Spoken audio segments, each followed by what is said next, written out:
It's no secret that Sonic has unexpectedly become a cinematic universe with success comparable to Marvel's.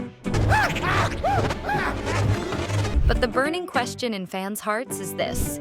With the fourth movie on the way, where is the franchise headed? Which other characters might get their own movie? The most obvious answer, the one everyone thinks of right away, is Shadow. And that's because he finally made his big screen debut in Sonic 3, crashing into theaters with the force of a full-blown chaos control explosion. The movie did justice to the character, presenting the dark anti-hero with all the emotional weight and layered complexity he carries, from his haunting past aboard the ARK space station to the deep trauma tied to Maria Robotnik.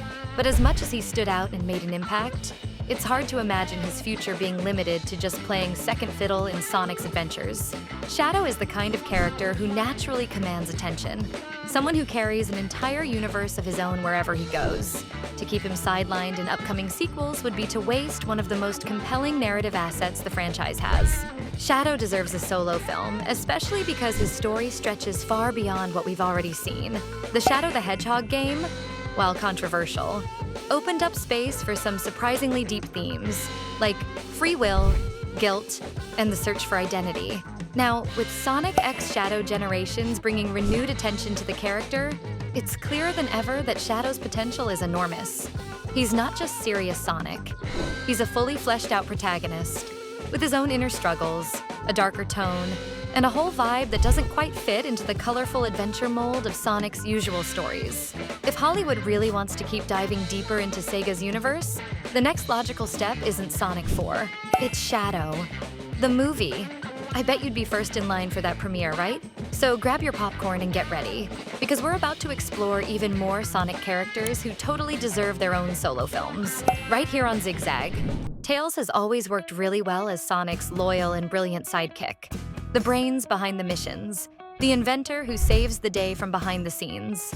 But this supporting role starts to feel a bit limiting when we realize just how much potential he has to shine on his own. A solo Tails movie could be a coming-of-age journey where he finally steps out of Sonic's shadow and has to make decisions on his own, without having a hero to look up to. It wouldn't just be about proving that he's capable, but about discovering who he wants to be when he's not saving the world next to the blue hedgehog. An interesting idea would be to build on the brief interaction between Tails and Agent Stone in Sonic 3 to deepen this arc. Imagine a movie where, for some reason, the two are forced to work together, maybe trapped somewhere, having no choice but to cooperate. The friendship would begin with hesitation, grow into mutual respect, but end with them on opposite sides of a moral conflict. In the end, Tails would come out more mature, and Stone would be even more obsessed with Robotnik.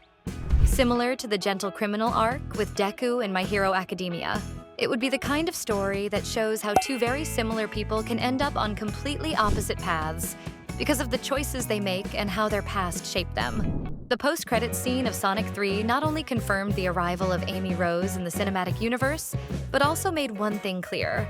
This is not the same Amy we know from the games or the anime.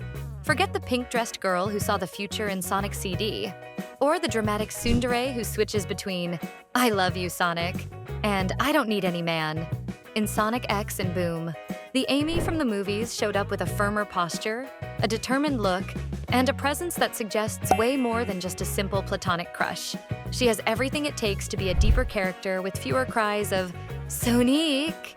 A potential solo Amy movie could be exactly what's needed to seal this new phase. A hybrid of romantic comedy and action, where romance isn't the focus of her identity, but rather a backdrop to showcase her growth, her dilemmas, and of course, her stylish hammer smashes.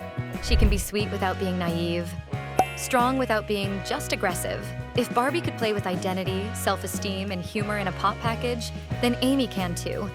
And with that much charisma, maybe it's not an exaggeration to say she deserves not just one, but two movies.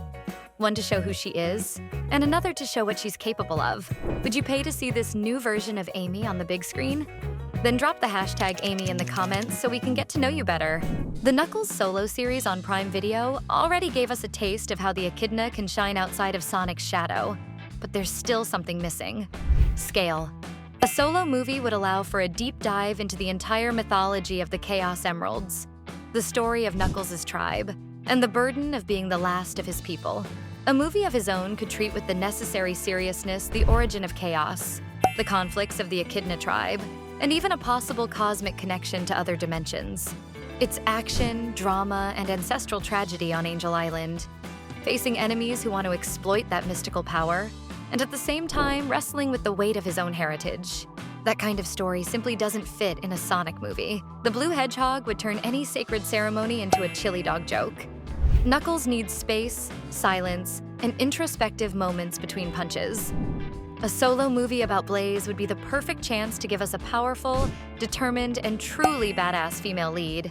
Unlike the lighter, more emotional vibe an Amy Rose film might have, Blaze's story would be much more serious and epic, with intense battles, moral dilemmas, and a world on the brink of collapse. After all, she's the guardian of the Sol Emerald and bears the responsibility of keeping her entire universe in balance. Think of her as a mix between a superhero and a mystical warrior. Someone who can't afford romance, because when she slips up, the world literally catches fire. The movie would also be a great place to introduce Silver. He could appear as an unlikely ally in the middle of the chaos, someone from the future trying to stop Blaze's world from destroying others across dimensions. Their partnership would be the perfect setup to expand the Sonic cinematic universe, maybe with a post-credits scene teasing a Silver movie. While Amy shines with humor and heart, Blaze would bring intensity and emotional weight. Two opposite, but equally unforgettable, female leads. Rouge is the kind of character who practically begs for a solo heist movie. Picture something in the vibe of Ocean's 11, but swapping casinos for temples filled with mystical gems, alien artifacts, and deadly traps. As both a government agent and a professional thief, she's a master at playing both sides, seducing, deceiving, and always landing on top. Her charm is undeniable, maybe even too much for younger audiences, which could make room for a slightly bolder tone aimed at an older crowd. She's not just pretty and clever, she's a layered character who can easily steal the spotlight and the emeralds without needing superpowers. But the biggest win of a Rouge film would be the perfect chance to finally bring Team Dark into the cinematic universe. Just like Blaze's movie could plant the seed for Silver, Rouge's story could pave the way for Shadow and Omega to join her for the first time. The link with Shadow might even happen indirectly, with her being sent to investigate a theft tied to the Chaos Emeralds. And during the mission, their paths collide. Team Dark hasn't been formed in the films yet, and it'd be way more natural to make it happen in Rouge's own movie instead of cramming it into an already packed Sonic 4. If that idea gets you excited, subscribe to the channel. We're hyped too. That way you'll never miss any Sonic updates. And speaking of Silver, he's the kind of character who deserves a movie just to mess with our heads. Coming from a ruined future, he's always trying to prevent disasters in the present, but his efforts constantly run into time paradoxes. A solo film could take a much darker and more psychological approach, something in the style of Donnie Darko, with alternate timelines, impossible choices, and a constant feeling that the world is on the verge of collapse. He's already been in stories like that in the games, but a movie would allow for a deeper exploration of the consequences of his actions and the burden he carries for trying to fix the inevitable. This plot could be even richer if it builds on threads from Blaze's movie, since many versions of the lore connect them as partners on a mission, or even as fated allies. Silver could even appear subtly in a post-credits scene in Blaze's film, and then go on to star in his own full-length movie filled with tension and mystery. The only thing this film can't do is repeat the mistakes of Sonic 2006, where the overblown drama and confusing script weakened the entire concept. With the right tone, Silver could lead one of the boldest and most unique stories in the Sonic universe.